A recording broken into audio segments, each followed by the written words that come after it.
इस कार्यक्रम के पुण्यार्चक हैं सिंघई परिवार वाराणसी, स्वर्गीय श्री बाबू निर्मल कुमार महेंद्र क्रांति जैन सदैव स्मृति में, श्रीमती स्नेहलता कमल जैन सिंघई, श्रीमती बरखा सौरभ जैन सिंघई, अमीशा परी ऋषि, श्रीमती वर्षा पीयूष जैन सिंघई, स्वस्ति दर्शिता सार्थक, श्रीमती भावना गौरव जैन सिंघई, रीत सानिध्य, पुत्री दामाद Shrimati Shikha Rahul Jain Jaipur, Aryan Anya, firm NK group handloom sari व बनारसी साड़ी के निर्यातक व थोक विक्रेता।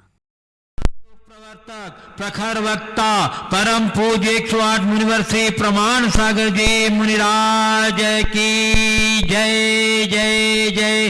बोलिए परम पूज्य 108 मुनिवर से रह सागर जी मुनिराज की जय जय जय। प्रिय दर्शकों, जिनवाणी चैनल एवं प्रमाणिक ऐप के माध्यम से आज के प्रातःकालीन मंगलमय कार्यक्रम से जुड़े देश एवं विदेश के सभी दर्शकों, श्रोताओं एवं श्रद्धालुओं को जय जिनेन्द्र, मंगलमय सुप्रभातम। मैं आपको ले चलूं जाप्यानुष्ठान की ओर। इसके पूर्व हम लोग सभी सामूहिक रूप से पूरी गुरुदेव के चरण कमलों में त्रिवार नमोस्तु निवेद करते हुए उनके मंगलमय आशीर्वाद से अपने आप को अभिषिक्त कर कृतार्थ करेंगे। तो चलिए हाथ जोड़िए, मस्तक झुकाइए और बोलिए मेरे साथ, नमोस्तु गुरुदेव, नमोस्तु गुरुदेव, नमोस्तु गुरुदेव। बोलिए मुनिवर श्री प्रमाण सागर जी महाराज की जय। हे गुरुदेव, जाप्यानुष्ठान कराकर हम लोग कृतार्थ करें। चलिए। ओम सम्यक दर्शनाय नमः। ओम सम्यक दर्शनाय नमः। ओम सम्यक ज्ञानाय नमः। ओम सम्यक ज्ञानाय नमः। ओम सम्यक चारित्राय नमः। ओम सम्यक चारित्राय नमः। ओम ह्रीं जगत शांतिकराय श्री शांतिनाथाय नमः। सर्वोपद्रव शांतिं कुरु कुरु स्वाहा। ओम ह्रीं जगत शांतिकराय श्री शांतिनाथाय नमः। सर्वोपद्रव शांतिं कुरु कुरु स्वाहा। ओम ह्रीं जगत शांतिकराय श्री शांतिनाथाय नमः। सर्वोपद्रव शांतिं कुरु कुरु स्वाहा। ओम ह्रीं जगत शांतिकराय श्री शांतिनाथाय नमः। सर्वोपद्रव शांतिं कुरु कुरु स्वाहा। ओम ह्रीं जगत शांतिकराय श्री शांतिनाथाय नमः। सर्वोपद्रव शांतिं कुरु कुरु स्वाहा। ओम ह्रीं जगत शांतिकराय श्री शांतिनाथाय नमः। सर्वोपद्रव शांतिं कुरु कुरु स्वाहा। ओम ह्रीं जगत शांतिकराय श्री शांतिनाथाय नमः। सर्वोपद्रव शांतिं कुरु कुरु स्वाहा। ओम ह्रीं जगत शांतिकराय श्री शांतिनाथाय नमः। सर्वोपद्रव शांतिं कुरु कुरु स्वाहा। ओम ह्रीं जगत शांतिकराय श्री शांतिनाथाय नमः। सर्वोपद्रव शांतिं कुरु कुरु स्वाहा। ओम ह्रीं जगत शांतिकराय श्री शांतिनाथाय नमः। सर्वोपद्रव शांतिं कुरु कुरु स्वाहा। ओम ह्रीं जगत शांतिकराय श्री शांतिनाथाय नमः। सर्वोपद्रव शांतिं कुरु कुरु स्वाहा। ओम ह्रीं जगत शांतिकराय श्री शांतिनाथाय नमः। सर्वोपद्रव शांतिं कुरु कुरु स्वाहा। ओम ह्रीं जगत शांतिकराय श्री शांतिनाथाय नमः। सर्वोपद्रव शांतिं कुरु कुरु स्वाहा। ओम ह्रीं जगत शांतिकराय श्री शांतिनाथाय नमः। सर्वोपद्रव शांतिं कुरु कुरु स्वाहा। ओम ह्रीं जगत शांतिकराय श्री शांतिनाथाय नमः। सर्वोपद्रव शांतिं कुरु कुरु स्वाहा। ओम ह्रीं जगत शांतिकराय श्री शांतिनाथाय नमः। सर्वोपद्रव शांतिं कुरु कुरु स्वाहा। ओम ह्रीं जगत जगच्छान्तिकराय श्री शान्तिनाथाय नमः सर्वोपद्रव शान्तिं कुरु कुरु स्वाहा। ओम ह्रीं जगच्छान्तिकराय श्री शान्तिनाथाय नमः सर्वोपद्रव शान्तिं कुरु कुरु स्वाहा। ओम ह्रीं जगच्छान्तिकराय श्री शान्तिनाथाय नमः सर्वोपद्रव शान्तिं कुरु कुरु स्वाहा। ओम ह्रीं जगच्छान्तिकराय श्री शान्तिनाथाय नमः सर्वोपद्रव शान्तिं कुरु कुरु स्वाहा। ओम ह्रीं जगच्छान्तिकराय श्री शान्तिनाथाय नमः सर्वोपद्रव शान्तिं कुरु कुरु स्वाहा। ओम ह्रीं जगच्छान्तिकराय श्री शान्तिनाथाय नमः सर्वोपद्रव शान्तिं कुरु कुरु स्वाहा। ओम ह्रीं जगच्छान्तिकराय श्री शान्तिनाथाय नमः सर्वोपद्रव शान्तिं कुरु कुरु स्वाहा। ओम ह्रीं जगच्छान्तिकराय श्री शान्तिनाथाय नमः सर्वोपद्रव शान्तिं कुरु कुरु स्वाहा। ओम ह्रीं जगच्छान्तिकराय श्री शान्तिनाथाय नमः सर्वोपद्रव शान्तिं कुरु कुरु स्वाहा। ओम ह्रीं जगच्छान्तिकराय श्री शान्तिनाथाय नमः सर्वोपद्रव शान्तिं कुरु कुरु स्वाहा। ओम ह्रीं जगच्छान्तिकराय श्री शान्तिनाथाय नमः सर्वोपद्रव शान्तिं कुरु कुरु स्वाहा। ओम ह्रीं जगच्छान्तिकराय श्री शान्तिनाथाय नमः सर्वोपद्रव शान्तिं कुरु कुरु स्वाहा। ओम ह्रीं जगच्छान्तिकराय श्री शान्तिनाथाय नमः सर्वोपद्रव शान्तिं कुरु कुरु स्वाहा। ओम ह्रीं जगच्छान्तिकराय श्री शान्तिनाथाय नमः सर्वोपद्रव शान्तिं कुरु कुरु स्वाहा। ओम ह्रीं जगच्छान्तिकराय श्री शान्तिनाथाय नमः सर्वोपद्रव शान्तिं कुरु कुरु स्वाहा। ओम ह्रीं जगच्छान्तिकराय श्री शान्तिनाथाय नमः सर्वोपद्रव शान्तिं कुरु कुरु स्वाहा। ओम ह्रीं जगच्छान्तिकराय श्री शान्तिनाथाय नमः सर्वोपद्रव शान्तिं कुरु कुरु स्वाहा। ओम ह्रीं जगच्छान्तिकराय श्री शान्तिनाथाय नमः सर्वोपद्रव शान्तिं कुरु कुरु स्वाहा। ओम ह्रीं जगच्छान्तिकराय श्री शान्तिनाथाय नमः सर्वोपद्रव शान्तिं कुरु कुरु स्वाहा। ओम ह्रीं जगच्छान्तिकराय श्री शान्तिनाथाय नमः सर्वोपद्रव शान्तिं कुरु कुरु स्वाहा। ओम ह्रीं जगच्छान्तिकराय श्री शान्तिनाथाय नमः सर्वोपद्रव शान्तिं कुरु कुरु स्वाहा। ओम ह्रीं जगच्छान्तिकराय श्री शान्तिनाथाय नमः सर्वोपद्रव शान्तिं कुरु कुरु स्वाहा। ओम ह्रीं जगच्छान्तिकराय श्री शान्तिनाथाय नमः सर्वोपद्रव शान्तिं कुरु कुरु स्वाहा। ओम ह्रीं जगच्छान्तिकराय श्री शान्तिनाथाय नमः सर्वोपद्रव शान्तिं कुरु कुरु स्वाहा। ओम ह्रीं जगच्छान्तिकराय श्री शान्तिनाथाय नमः सर्वोपद्रव शान्तिं कुरु कुरु स्वाहा। ओम ह्रीं जगच्छान्तिकराय श्री शान्तिनाथाय नमः सर्वोपद्रव शान्तिं कुरु कुरु स्वाहा। ओम ह्रीं जगच्छान्तिकराय श्री शान्तिनाथाय नमः सर्वोपद्रव शान्तिं कुरु कुरु स्वाहा। ओम ह्रीं जगच्छान्तिकराय श्री शान्तिनाथाय नमः सर्वोपद्रव शान्तिं कुरु कुरु स्वाहा। ओम ह्रीं जगच्छान्तिकराय श्री शान्तिनाथाय नमः सर्वोपद्रव शान्तिं कुरु कुरु स्वाहा।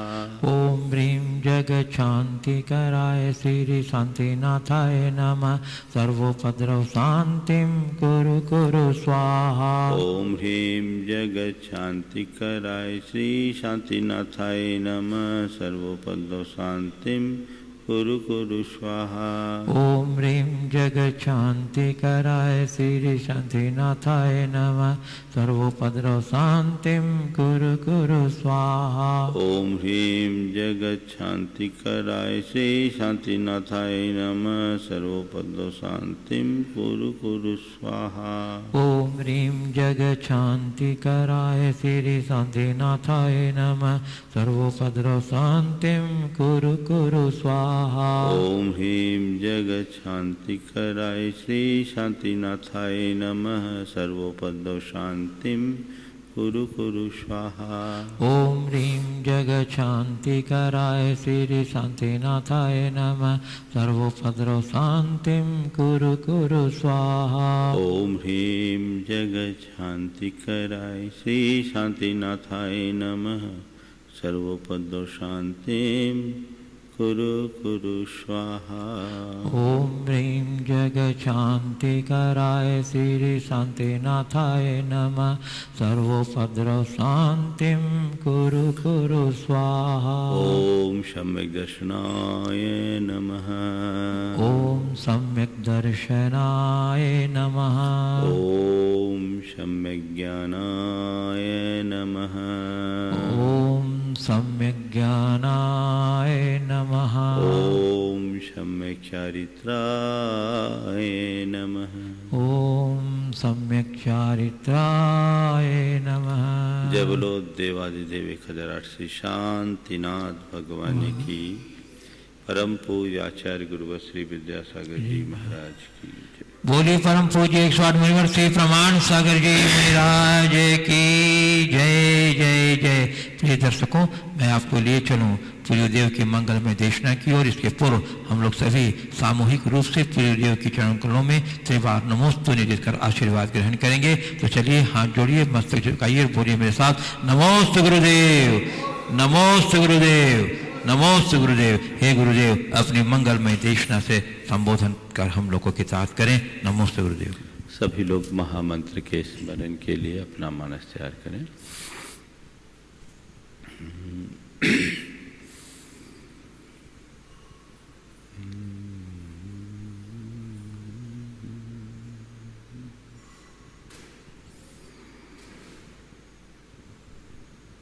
नमो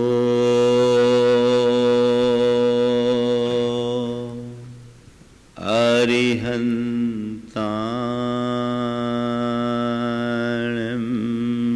नमो अरिहन्ताणं। नमो सिद्धा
मंगलालं च सवेसिं।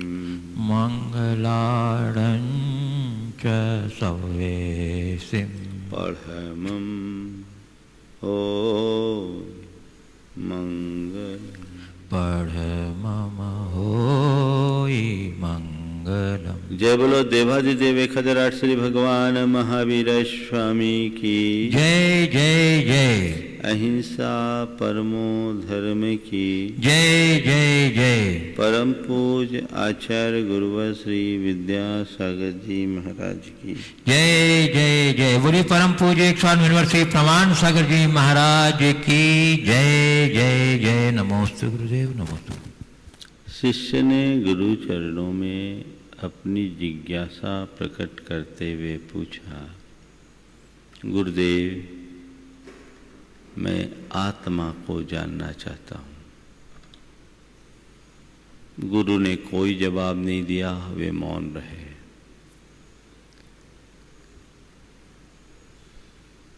शिष्य ने पुनः पूछा, गुरुदेव मैं आत्मा को जानना चाहता हूँ। गुरु की तरफ से कोई उत्तर नहीं। तीसरी बार फिर से शिष्य ने पूछा, गुरुदेव मुझ पर कृपा कीजिए,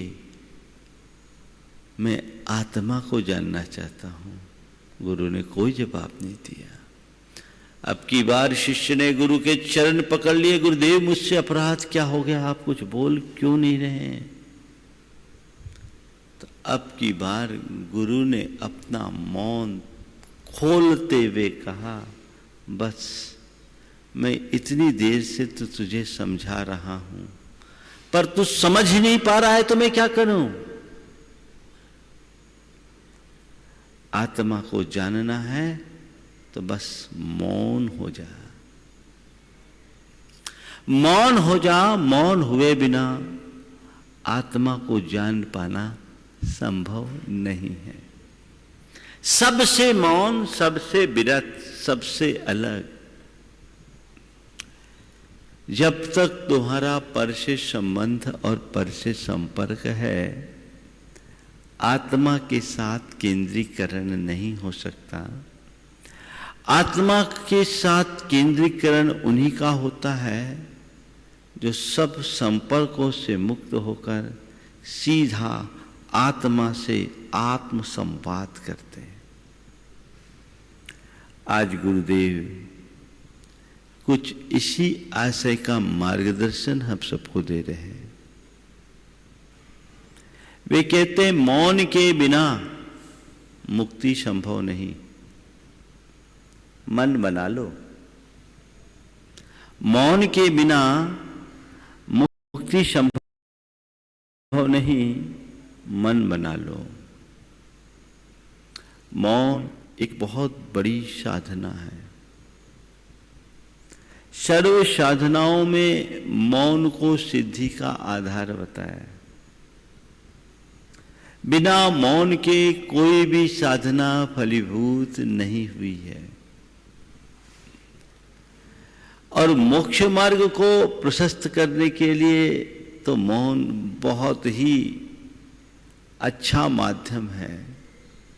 जब तक हम पूरी तरह मौन नहीं हो जाते,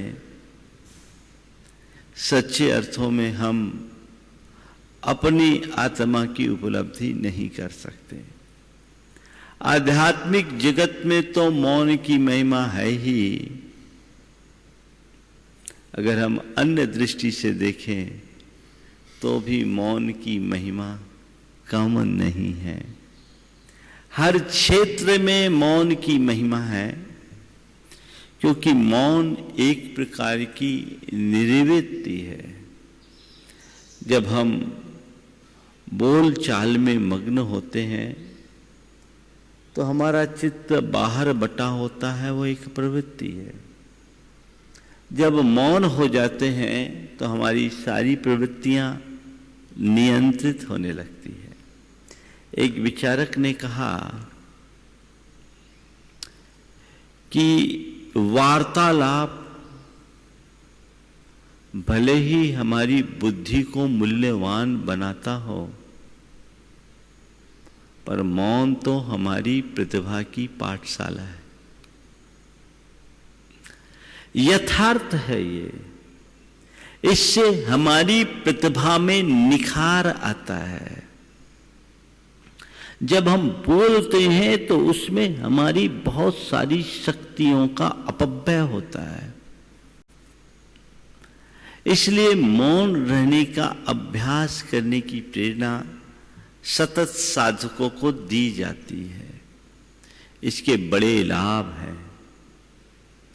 मैंने अपने जीवन में कई अनुभव किया है। लंबा 6-6 माह का भी मौन रखा, 1 माह का भी मौन रखा, और विगत 2 वर्षों में लगातार सोमवार को हमने मौन रखा। हमने ये पाया कि मौन रखने से आधी प्रवृत्तियां तो अपने आप नियंत्रित हो जाती है। मौन रखने से हमारी एकाग्रता बढ़ती है।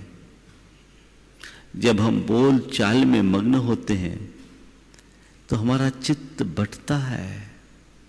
मौन रहने से एकाग्रता बढ़ती है। हम कोई भी चीज का निष्कर्ष निकाल सकते हैं। मौन हमारी स्मरण शक्ति को भी विकसित करता है। मौन रखने से हमारी कार्य क्षमता भी बढ़ती है।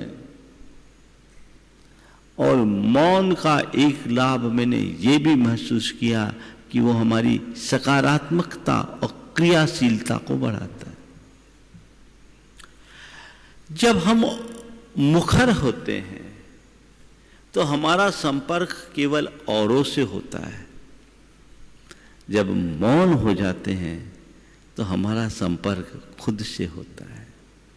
और हमारे भीतर की जो क्षमताएं हैं वे तब तक प्रकट नहीं हो सकती जब तक हम स्वयं के साथ अपना संवाद स्थापित ना करें।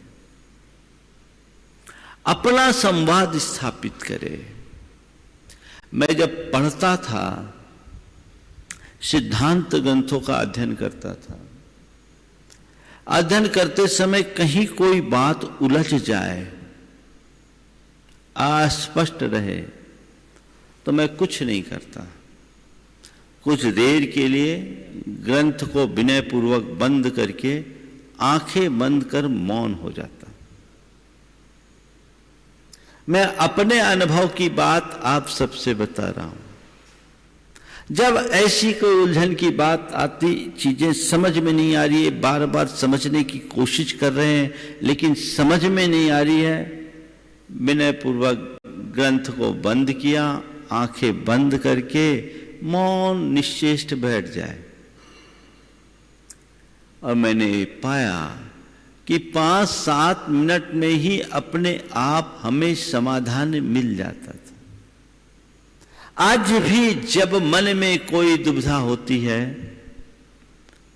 तो उस समय मैं उलझता नहीं, मौन हो जाता। मौन होने पर हमारी अंदर की क्षमताएं, जिसे आप लोग छठी इंद्री कहते हैं ना, वो सक्रिय होती है और उससे समाधान मिलता है। इसलिए मौन रखने का सतत अभ्यास रखना चाहिए। मौन रखने का नहीं, मौन रहने का। मौन रखना फिर भी सतही स्तर पर हो सकता है, मौन रहना अंतर तक होता है। मौन रखना यानी नहीं बोलना, और मौन रहना यानी बोलने की इच्छा से ऊपर उठ जाना। नहीं बोलना बहुत बड़ी बात नहीं है, पर बोलने की इच्छा से ही मुक्त हो जाना, ऊपर उठ जाना बहुत बड़ी साधना है। ध्यान के लिए तो मौन चाहिए। एक बार गुरुदेव से एक युवक ने आके पूछा, गुरुदेव ध्यान क्या है? गुरुदेव ध्यान क्या है? एक पल के लिए गुरुदेव कुछ नहीं बोले। उसने पुनः पूछा, गुरुदेव ध्यान क्या है? गुरुदेव ने कहा, कुछ नहीं, एक चित्त होकर मौन बैठ जाना ध्यान है। एक चित्त होकर के मौन बैठ जाना ध्यान है। मतलब मुंह बंद करके बैठ जाओ ध्यान है? हाँ, एक चित्त हो जाओ, मौन हो जाओ, कुछ बोलो नहीं, कुछ सोचो नहीं, कुछ करो नहीं, ध्यान है। यही तो मौन है। बहुत कठिन है। बोलना बहुत सरल है, पर मौन साधना बहुत कठिन है। कई लोग होते हैं जो खिसिया करके मौन हो जाते हैं, है ना। गुस्सा हो गया, मौन। ये प्रतिक्रियात्मक मौन है। हम जब ब्रह्मचारी थे, हमारे साथ का एक ब्रह्मचारी था, उसका स्वभाव थोड़ा तीखा था। रोज किसी न किसी से उसकी स्टेशन फंसती थी। एक दिन वो परेशान होकर गुरुचरणों में गया और कहा, गुरुदेव हमें 1 महीने का मौन दे दीजिए। गुरुदेव हमें 1 महीने का मौन दे दीजिए। गुरुदेव उसके स्वभाव को जानते थे। जैसे उसने कहा 1 महीने का मौन दे दीजिए, गुरुदेव ने कहा पहले बोलना सीखो, ढंग से बोलना सीखो, फालतू बातें करने की आदत से बाहर निकलो। तो मौन बहुत बड़ी साधना है। प्रायः आजकल लोग मौन रहना कम पसंद करते हैं, बोलने में ज्यादा रुचि होती है। हम लोगों के पास भी लोग आकर के बैठते हैं और हम लोग चुपचाप मौन बैठे रहें, कुछ न बोले, तो भक्तों को संतोष नहीं होता। अरे महाराज ने कुछ बोला ही नहीं, गुरुदेव ने कुछ बोला ही नहीं, लगता है नाराज जैसे हैं। अरे मौन वाणी से भी वाचाल होती है। मुंह से बोला गया जो संदेश है, उससे गहरा संदेश हमारे मौन का होता है। मुख से बोले गए संदेश से भी गहरा संदेश मौन का होता है, जो हमारी मुद्रा से प्रकट हो जाता है, अपने आप प्रकट हो जाता है। उसके लिए हमें कुछ कहना नहीं पड़ता, करना नहीं पड़ता। अवाग विसर्गम बपुसा मोक्ष मार्गम निरूपयंतम। मुख से एक शब्द बोले बिना भी शरीर से बहुत बड़ा संदेश दिया जा सकता है। उस मौन को समझे।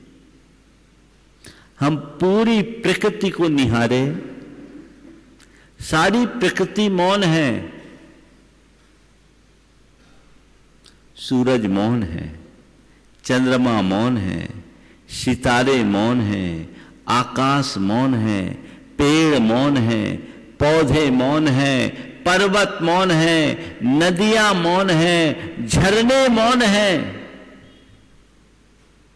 कोई कुछ बोल रहे हैं क्या? सब मूक है, पर इनका संदेश बड़ा मुखर है। काश हम उसे सुनने और समझने में समर्थ बन सके। इस मौन के संदेश को समझने में समर्थ हो सके। और यदि ऐसी सामर्थ्य हमारे भीतर विकसित होगी, निश्चित हमारा जीवन निहाल होगा। आज मैं मुक्ति के लिए आवश्यक और अपेक्षित मौन की चर्चा तो बाद में करूंगा, पर जीवन व्यवहार में मौन की बात आज आपसे पहले करना चाहता हूं। सबसे पहले मौन क्या, और दूसरी बात मौन कहां रखना, है ना। मौन क्या? मौन का मतलब मुंह से नहीं बोलना मौन नहीं। नहीं बोलना तो केवल ऊपरी मौन है। अपने बोलने की प्रवृत्ति को रोक देना ही असली मौन है। 4 तरह से मौन। शरीर के स्तर का मौन, वाणी के स्तर का मौन, इंद्री के स्तर का मौन और मन के स्तर का मौन। शरीर के स्तर का मौन मतलब क्या है? शारीरिक चेष्टाओं को नियंत्रित कर लेना। हम लोग मुंह से जितना बोलते हैं उससे ज्यादा अपनी अभिव्यक्तियों से बोल देते हैं, बोलते हैं कि नहीं? अब मुंह से तो बोल नहीं रहे, हाथ पांव चला रहे हैं। ये मौन है या वार्तालाप? इशारा करना। अभी मौन कहां हुआ? वार्तालाप है, वो भाषा है। मूक लोग भी अपनी भाषा समझ लेते हैं। मौन का मतलब है सारा संवाद ही रुक जाना। अगर मैं शरीर के स्तर से कोई हरकत कर रहा हूं तो मैं अभी शरीर की भाषा में बोल रहा हूं। और आजकल तो एक शब्द बड़ा मशहूर है, बॉडी लैंग्वेज, है ना? अगर तुम्हें मौन का पूर्ण आनंद लेना है, शरीर के स्तर पर मौन रखो। कोई अभिव्यक्ति नहीं, कोई प्रतिक्रिया नहीं, कोई प्रतिभाव नहीं। एक पल के लिए सोचो, मूर्ति की तरह बैठ जाना। ये शरीर के स्तर का मौन है। गुरुदेव की एक बड़ी साधना है। वे इस तरह से अपने में अक्सर रहते हैं। सन 2001 में जब कुंडलपुर महोत्सव हुआ, गुरुदेव मंच पर बैठे रहते, 2-2 घंटे तक मंच पे मंची औपचारिक कार्यक्रम चलते रहते। अब संचालकगण बहुत समय भी खाते हैं, पर गुरुदेव अपने आसन में जो बैठे सो बैठे, एक शब्द नहीं। हम लोग महाराज लोग आपस में 20 बार प्रतिक्रियाएं कर दे, ये ऐसा कर रहे, वैसा कर रहे, इनको ऐसा करना चाहिए, वैसा करना चाहिए। समय बर्बाद हो रहे। 2-2 लाख जनता एक साथ सभा में बैठी, उनका मूल्यवान समय खराब हो रहा है। एक दिन मैंने गुरुदेव से पूछा, गुरुदेव 2-2 घंटे तक आप सहज निश्चेष्ट बैठे रहते हैं, जैसे कुछ हो ही नहीं रहा है। हम लोग तो इतनी देर में 20 प्रतिक्रियाएं कर देते हैं, आप क्या करते हैं? गुरुदेव ने जो बात कही वह एक योगी के ही शब्द हो सकते हैं। उन्होंने कहा, मैं तो इसे ही अपनी सामायिक मानता हूं और शांति से बैठा रहता हूं।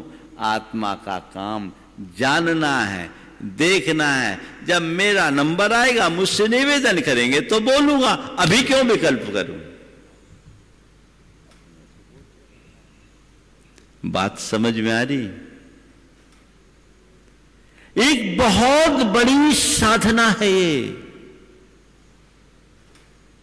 शरीर के स्तर पर मौन। वाणी के स्तर का मौन तो प्रसिद्ध है, नहीं बोलना मौन। नहीं बोलना मौन, मुंह बंद है। बहुत लोग मौन रहते हैं, मुंह फुलाते तब तो मौन ही रहता है। नहीं बोल रहे, कोई कोई की बोल चाल बंद। एक बार एक बहन जी मेरे पास आई, बहुत पुरानी बात है, लगभग 30 साल पुरानी।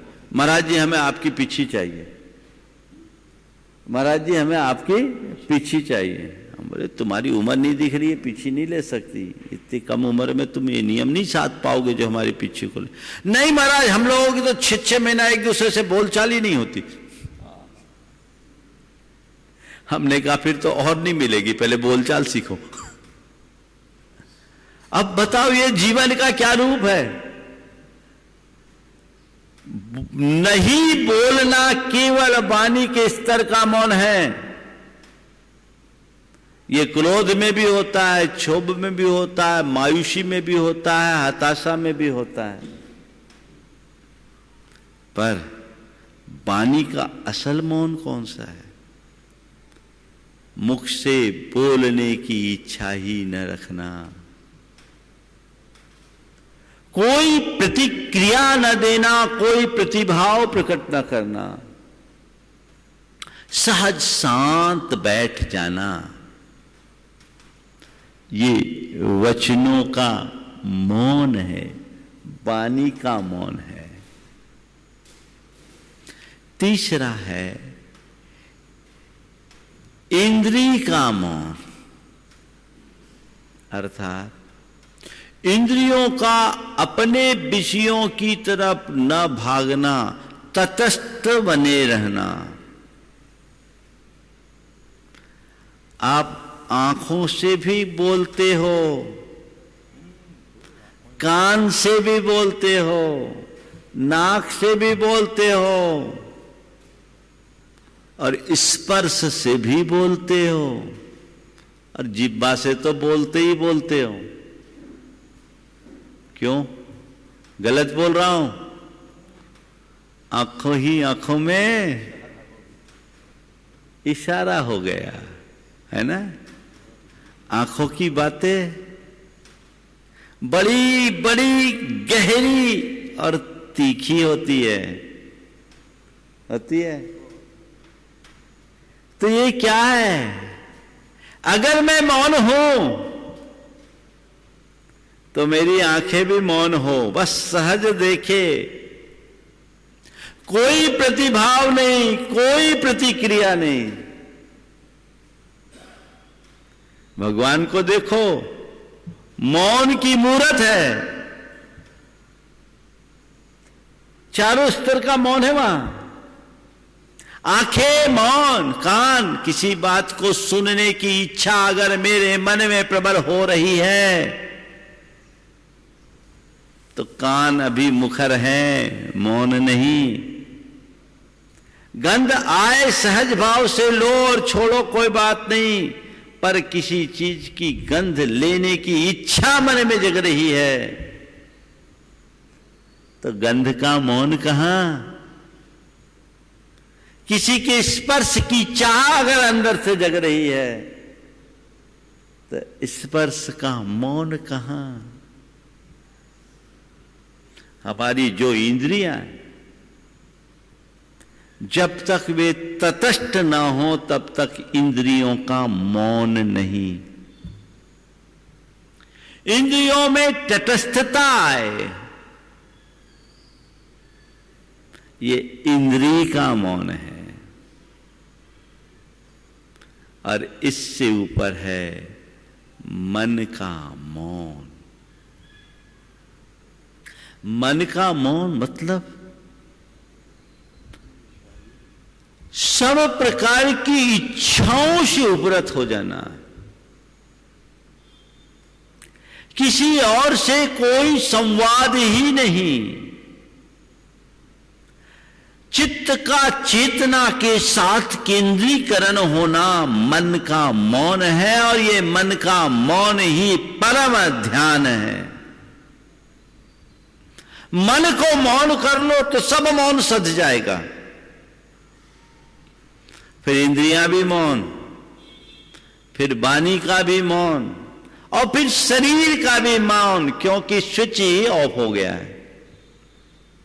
स्विच कहां है? मन। बाकी सारे मौन सध जाते हैं, सध सकते हैं, पर मन को साधना बहुत कठिन होता है।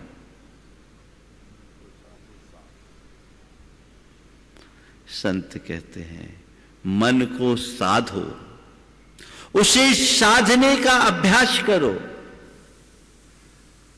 धीरे धीरे धीरे यदि आप कुछ दिन का अभ्यास करोगे तो आपका मन भी शांत होगा, प्रथम चरण में मन के उद्वेग को शांत करना भी मन का मौन है। मन में खलबली ना हो, उत्तेजना ना हो, आवेग ना हो, आकर्षण ना हो, यह भी एक बहुत बड़ी उपलब्धि है। साधना का सबसे ऊंचा रूप मन का मौन।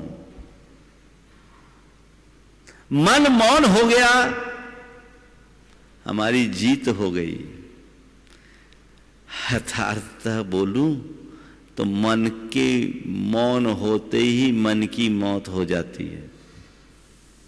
फिर मन रहता ही नहीं, हम मन के पार चले जाएंगे। उस अवस्था को हम प्राप्त करें तो ये 4 स्तर का मौन साधना का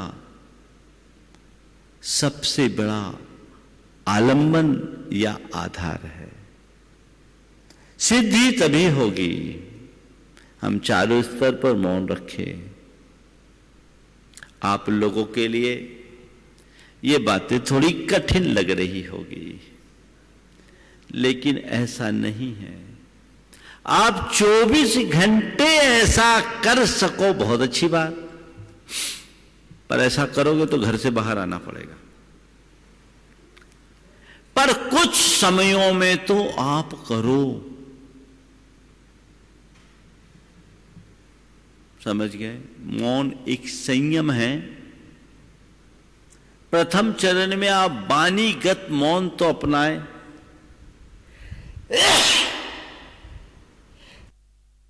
अभ्यास करें कि हम शरीर से, वचनों से और इंद्रियों से संवाद बंद करें। मन का संवाद फिर धीरे धीरे अभ्यास से शांत होगा। 4 स्थानों पर मौन रहे। नंबर 1, जहां पाप की संभावना हो।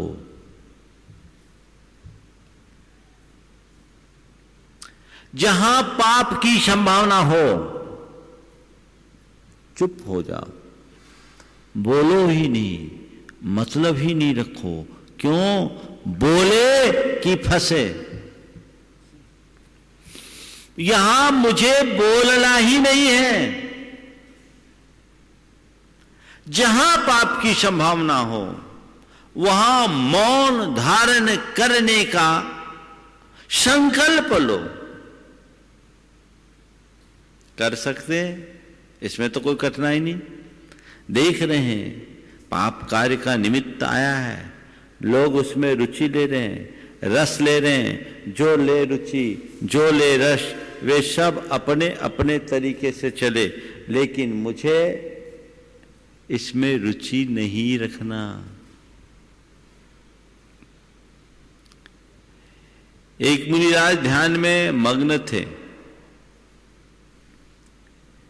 एक बैल उधर से तेजी से भागा, पीछे पीछे एक कसाई आया। उसने मुनिराज से पूछा, इधर से कोई बैल निकला? महाराज ने समझ दिया कि अभी मैं बोलूंगा तो ये उसका पीछा करके उसे पकड़ करके मार डालेगा। वो मौन रहे। थोड़ी देर बाद उसने फिर पूछा, महाराज मौन रहे। फिर पूछा, महाराज मौन रहे। उसे लगा कि ये तो पता नहीं कुछ बोलेंगे कि नहीं बोलेंगे। वो इधर उधर दूसरे रास्ते पर चला गया। वो बैल पूरी तरह सुरक्षित हो गया। यदि उस समय महाराज सत्य बोलते तो बैल की मौत थी, और झूठ बोलते तो उनके व्रतों की हत्या थी।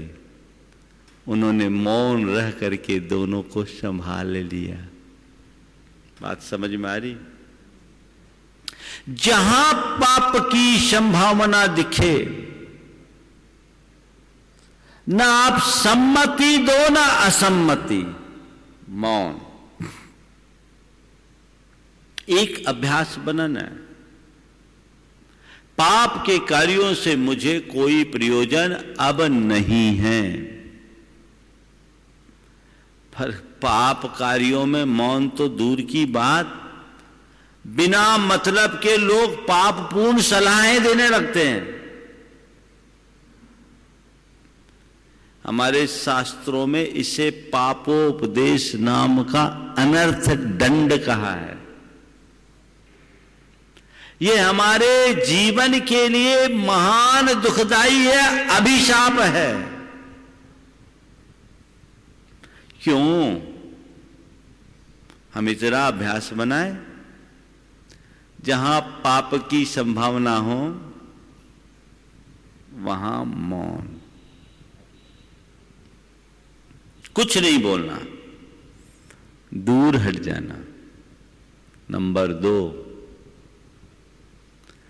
जहां झगड़े की संभावना हो वहां मौन, कलह हो वहां मौन। झगड़ा में फंसूंगा ही नहीं, बोलने से ही झगड़ा होता है ज्यादातर। सामने वाला उग्र है, मौन हो जाए, कोई एक मौन हो जाए तो नीति कहती मौनेन कलहो नास्ति, मौन से झगड़ा समाप्त होता है। जहां झगड़े की संभावना दिखे चुपचाप हो जाओ, मौन हो जाओ। देखो मौन का महात्म्य क्या होता है। पिता ने अपनी बेटी का विवाह किया, इकलौती बेटी थी, एक अच्छे धनी मानी संपन्न परिवार में बेटी का विवाह किया। बेटी एक धनिक पिता की बेटी होने के कारण और इकलौती होने के कारण ज्यादा लाड प्यार मिल जाने से कुछ हटीली और गर्वीली सी हो गई थी। वो ससुराल गई और वो अपने दुस्वभाव के कारण एक के भी प्रिय नहीं बन सकी, सभी की उपेक्षा की पात्र बन गई। उसके बोलचाल से सभी लोग खिन्न रहते।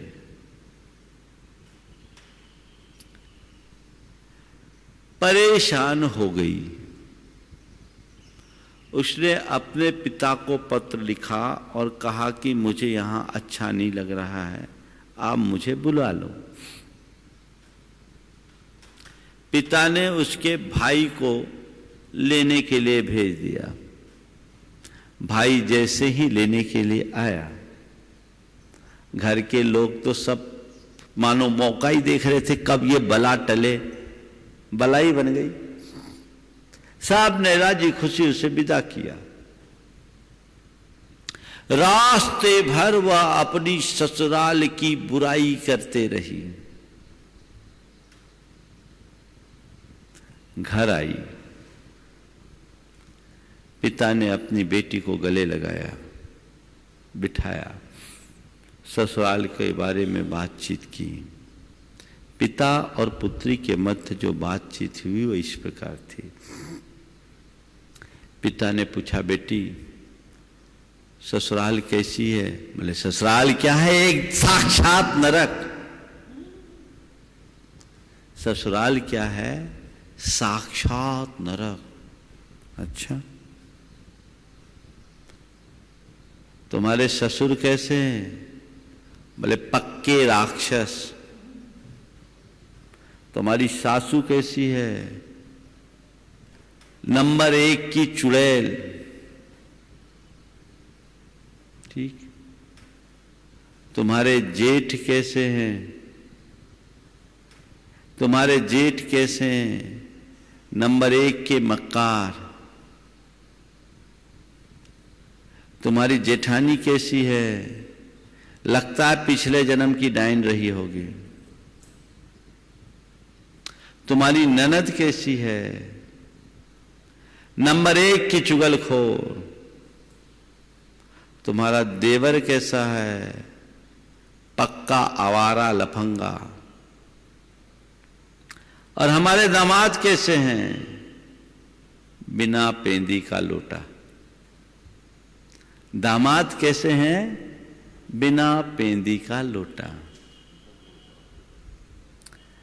पिता ने सब बातें सुनी, समझ लिया कि जरूर कहीं ना कहीं मेरी बेटी में कमी है, सब के सब ऐसे नहीं हो सकते। पिता अनुभवी और समझदार थे। उनने बेटी से कहा, बेटी देख, ससुराल की दशा सुनकर मुझे बहुत दुख है, पर मेरे पास एक मंत्र है, वो मंत्र मैं तुम्हें देता हूं। इस मंत्र का तुम प्रयोग करोगी तो पूरा परिवार तुम्हारी मुट्ठी में आ जाएगा। तुम जैसा चाहोगी वैसा होगा। बस 6 महीने तक तुम्हें एक प्रयोग करना होगा। क्या? कोई तुमसे कितना भी कुछ भी बोले, तुम्हें मौन रहना है। तुम्हें गाली दे, तुम पर चीखे, चिल्लाए, आरोप लगाए, तुम्हें कुछ नहीं बोलना है।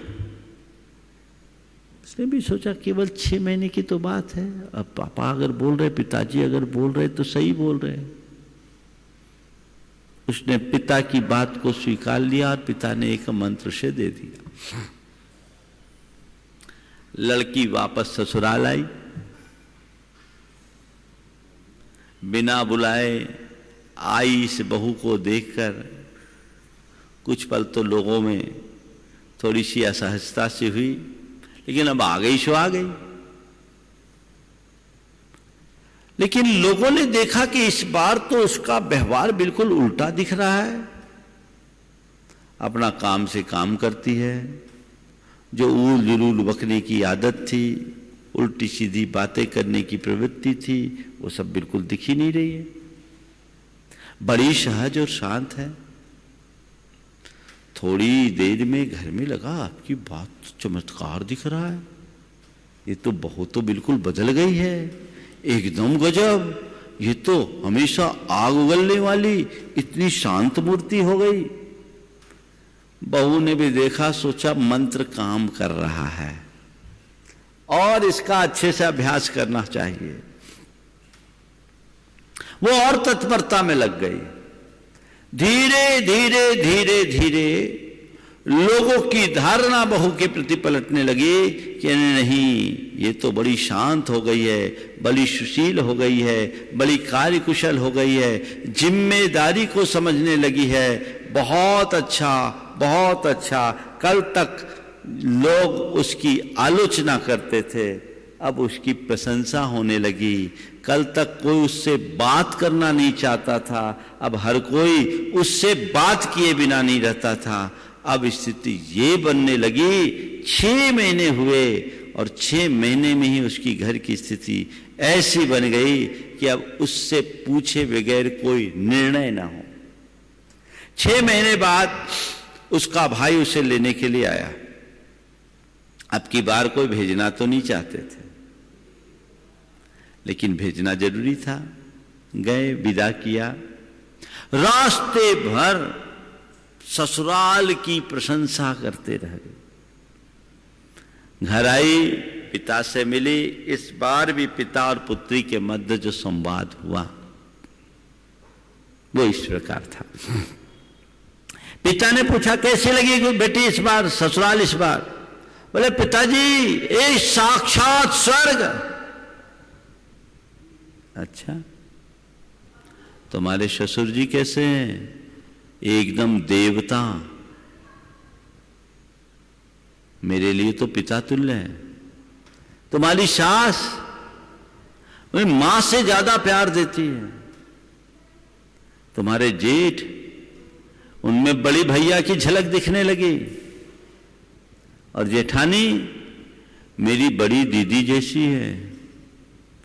तुम्हारी ननद कैसी है? मेरी बहुत अच्छी सहेली है। और तुम्हारा देवर बड़ा मान करता है मुझे, बड़ा मान देता है मुझे, बहुत अच्छे। और हमारे दामाद बोले वो तो पति परमेश्वर है। कितना बड़ा परिवर्तन, जो नरक था वो स्वर्ग बन गया, जो राक्षस है उसमें पिता की शक्ल दिख सकती है, चुड़ैल में मां का रूप दिख सकता है, धूर्त में भाई दिख सकते हैं, और चुड़ैल में दीदी दिख सकती है।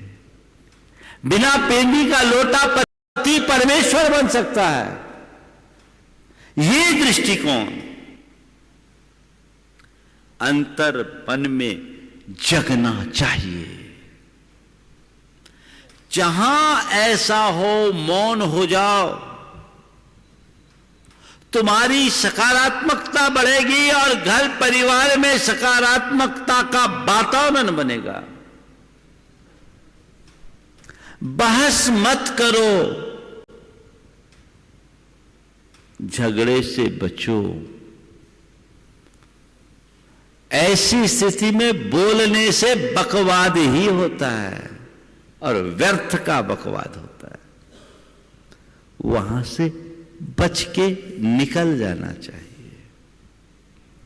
तो पहली बात, जहां पाप की संभावना हो वहां मौन रहे, जहां झगड़े की संभावना वहां भी मौन रहे, जहां विवाद या विचारों का टकराव हो वहां मौन हो जाओ।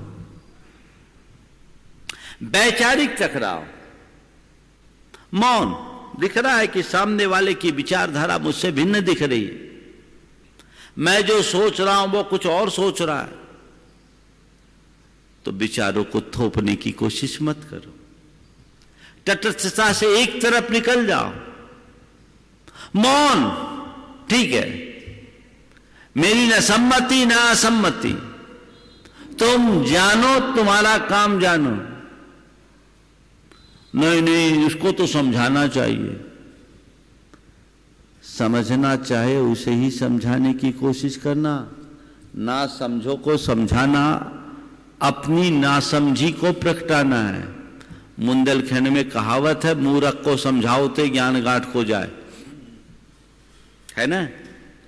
जहां मेरे विचारों का तालमेल नहीं बन रहा है, वहां मौन हो जाने में ही शांति है। हम मौन रखें, विचारों से मौन,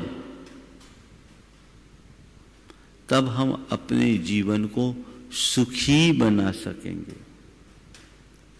कोई दिक्कत नहीं होगी। विवाद करने से अच्छा है मौन होकर के निकल जाना। कौन बहस करे? सामने वाले की रुचि अलग, सामने वालों की विचारधारा अलग, मैं अपनी विचारधारा को थोपूंगा तो झगड़ा ही तो होगा। वहां मौन हो जाओ। और चौथी बात,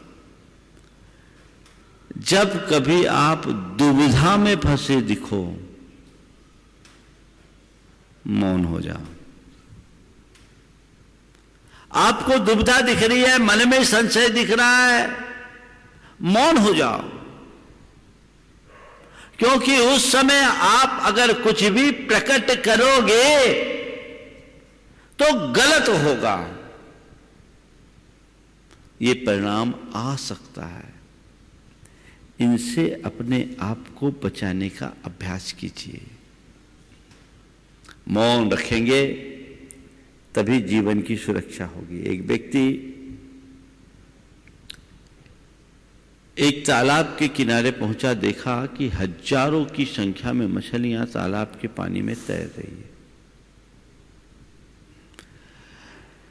बड़ी बड़ी मछलियों को तालाब में तैरता देखकर उसके मन में आया, इतनी सारी मछलियां, इन्हें कोई पकड़ने वाला नहीं। यदि मैं इन्हें पकड़ने लगूं तो रोज रोज पकड़ लूं तो मेरे पास बहुत पैसे हो जाएंगे। वो बाजार से बंसी लेकर आया, उसमें कांटा लगाया, उसमें आटा लगा दिया और बंसी डाल करके सुबह से बैठ गया कि आज तो ढेर सारी मछलियां मैं पकड़ूंगा और मछलियों को पकड़ करके ढेर सारा पैसा कमाऊंगा। पर सुबह से शाम बीत गई, मछलियां तो खूब आ रही थी, लेकिन एक भी मछली उसके बंसी में नहीं फंसी। दिन निकल गया, उसने सोचा शायद आखिरी तक एक भी आ जाएगी तो आज का दिन तो आएगा, लेकिन एक भी मछली नहीं फंसी। तभी एक बुजुर्ग उधर से गुजरे। उसने पूछा, क्या बात है, मैं सुबह से शाम हो गई अभी तक एक भी मछली नहीं फंसी, क्या वजह है? बुजुर्ग ने कहा, लगता है तुम इस गांव में नए आए हो। हाँ मैं नया हूं।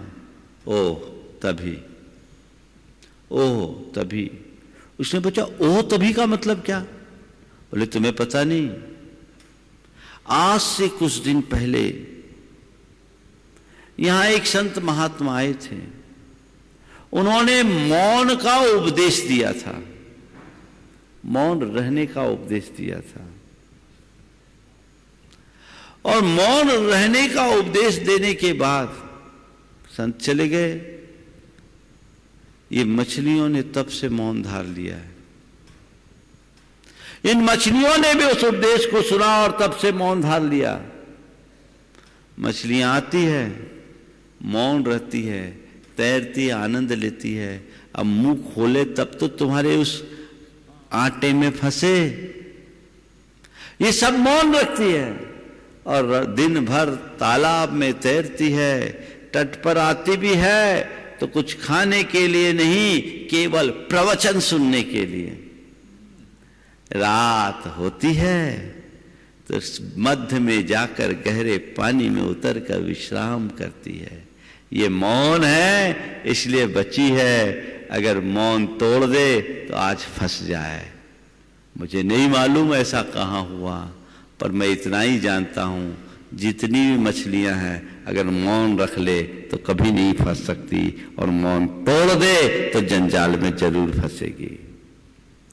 फंसने से बचने के लिए मौन रखिए। आज आप सब अभ्यास कीजिए, 1 घंटा मौन, 20 मिनट का मौन, कम से कम। उस समय ना मोबाइल अपने पास, न कुछ अपने पास, तटस्थ भाव से बैठ जाओ। ज्यादा है तो केवल अपनी आती जाती सांसों को देखो। अभ्यास करो, देखिए, इससे आपकी कार्य क्षमता भी बढ़ेगी। मौन का मतलब ये नहीं कि मौन तो कर ले, अखबार पढ़ते रहे, मुंह से तो मौन ले ले, टीवी सुनते रहे, टीवी देखते रहे, नहीं। मौन मतलब मौन, सबसे विरत होकर तटस्थ बैठ जाओ। अपने अंदर आने वाले विचार हैं, उनको देखो, जानो, बहो मत। बहुत आनंद के साथ आप कर सकते हैं, इसका अभ्यास करें। हमारे शास्त्रों में गृहस्थों को 7 स्थानों पर नियमतः मौन रखने की बात कही। भोजन करते समय मौन, अभ्यास करो। और एक बात बोलूं, जो मौन से खाते उसे मनहार से खिलाया जाता है, और जो बोल के खाते उसको तो सोचते हैं मांग लेगा। और मांग कर कौन खाता है? मांग कर खाने वाले को कौन क्या बोलते आप? हाँ, भिखारी बोलते, मैं नहीं जानता। बस भैया, मांग के खाने की आदत बंद करो, मौन से खाओ ताकि लोग मनोहार पूर्वक खिलाए। उसमें एकाग्रता है। भोजन के समय मौन, बमन के समय मौन, रति क्रिया के समय मौन, जहां पाप की संभावना है वहां मौन। भोजन, बमन, रति, पाप की संभावना जहां है वहां मौन। और स्नान के समय मौन, अपने धर्म के आवश्यक कर्तव्यों का पालन करते समय मौन, समझ गए? और मल मूत्र त्यागते समय मौन। इन 7 कृत्यों के समय बहुत थोड़े थोड़े से ड्यूरेशन होते हैं। मौन रखने का अभ्यास कीजिए, अन्य भी प्रकार से कीजिए। और आप अगर मौन अपने आप को रखने के लिए अभ्यास बनाना चाहते हैं तो एक आत्म सुझाव दीजिए, मुझे शांत रहना है, मुझे शांत रहना है, मुझे शांत रहना है, मुझे शांत रहना है। ये कमांड आपको मौन रखने में मददगार बनेगा। निरंतर याद कीजिए, मौन का एक अच्छा अभ्यास आप सबका होगा। हर व्यक्ति को अपने समय और सुविधा के अनुसार मौन धारण करना चाहिए। समय आप सबका हो रहा है। पार्श्वनाथ भगवान की जाप के साथ गुरुदेव के स्वास्थ्य में काफ़ी कुछ सुधार है और वो पूरी तरह स्वस्थ हो, इसी मनोभाव के साथ हम सभी पार्श्वनाथ भगवान की जाप करेंगे। अलग से तो आप सब जाप कर ही रहे होंगे, इसे निरंतर बनाए रखिए। ओम ह्रीं अर्हंसि पार्श्वनाथ जिनेन्द्राय नमो नमः। ओम ह्रीं अर्हंसि पार्श्वनाथ जिनेन्द्राय नमो नमः। ओम ह्रीं अर्हंसि पार्श्वनाथ जिनेन्द्राय नमो नमः। ओम ह्रीं अर्हंसि पार्श्वनाथ जिनेन्द्राय नमो नमः। ओम ह्रीं अर्हंसि पार्श्वनाथ जिनेन्द्राय नमो नमः। ओम ह्रीं अर्हंसि पार्श्वनाथ जिनेन्द्राय नमो नमः। ओम ह्रीं अर्हंसि पार्श्वनाथ जिनेन्द्राय नमो नमः। ओम ह्रीं अर्हंसि पार्श्वनाथ जिनेन्द्राय नमो नमः। ओम ह्रीं अर्हंसि पार्श्वनाथ जिनेन्द्राय नमो नमः। ओम ह्रीं अर्हंसि पार्श्वनाथ जिनेन्द्राय नमो नमः। ओम ह्रीं अर्हंसि पार्श्वनाथ जिनेन्द्राय नमो नमः। ओम ह्रीं अर्हंसि पार्श्वनाथ जिनेन्द्राय नमो नमः। ओम ह्रीं अर्हंसि पार्श्वनाथ जिनेन्द्राय नमो नमः। ओम ह्रीं अर्हंसि पार्श्वनाथ जिनेन्द्राय नमो नमः। ओम ह्रीं अर्हंसि पार्श्वनाथ जिनेन्द्राय नमो नमः। ओम ह्रीं अर्हंसि पार्श्वनाथ जिनेन्द्राय नमो नमः। ओम ह्रीं अर्हंसि पार्श्वनाथ जिनेन्द्राय नमो नमः। ओम ह्रीं अर्हंसि पार्श्वनाथ जिनेन्द्राय नमो नमः। ओम ह्रीं अर्हंसि पार्श्वनाथ जिनेन्द्राय नमो नमः। ओम ह्रीं अर्हंसि पार्श्वनाथ जिनेन्द्राय नमो नमः। ओम ह्रीं अर्हंसि पार्श्वनाथ जिनेन्द्राय नमो नमः। ओम ह्रीं अर्हंसि पार्श्वनाथ जिनेन्द्राय नमो नमः। ओम ह्रीं अर्हंसि पार्श्वनाथ जिनेन्द्राय नमो नमः। ओम ह्रीं अर्हंसि पार्श्वनाथ जिनेन्द्राय नमो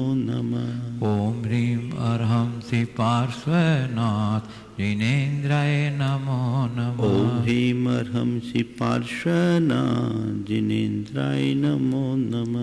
ओम ह्रीं अर्हंसि पार्श्वनाथ जिनेन्द्राय नमो नमः। ओम ह्रीं अर्हंसि पार्श्वनाथ जिनेन्द्राय नमो नमः। ओम ह्रीं अर्हंसि पार्श्वनाथ जिनेन्द्राय नमो नमः। ओम ह्रीं अर्हंसि पार्श्वनाथ जिनेन्द्राय नमो नमः। ओम ह्रीं अर्हंसि पार्श्वनाथ जिनेन्द्राय नमो नमः। ओम ह्रीं अर्हंसि पार्श्वनाथ जिनेन्द्राय नमो नमः। ओम ह्रीं अर्हंसि पार्श्वनाथ जिनेन्द्राय नमो नमः। ओम ह्रीं अर्हंसि पार्श्वनाथ जिनेन्द्राय नमो नमः। ओम ह्रीं अर्हंसि पार्श्वनाथ जिनेन्द्राय नमो नमः। ओम ह्रीं अर्हंसि पार्श्वनाथ जिनेन्द्राय नमो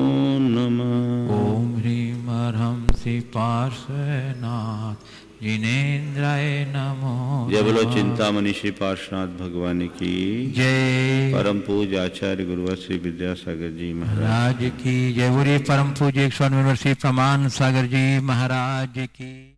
बंधुओं, इस कार्यक्रम के पुण्यार्चक थे सिंघई परिवार वाराणसी, स्वर्गीय श्री बाबू निर्मल कुमार महेंद्र क्रांति जैन सदैव स्मृति में, श्रीमती स्नेहलता कमल जैन सिंघई श्रीमती बरखा सौरभ जैन सिंघई, अमीशा परी ऋषि, श्रीमती वर्षा पीयूष जैन सिंघई, स्वस्ति दर्शिता सार्थक, श्रीमती भावना गौरव जैन सिंघई, रीत सानिध्य, पुत्री दामाद श्रीमती शिखा राहुल जैन, जयपुर, आर्यन आन्या। फर्म एन के ग्रुप हैंडलूम साड़ी व बनारसी साड़ी के निर्यातक व थोक विक्रेता।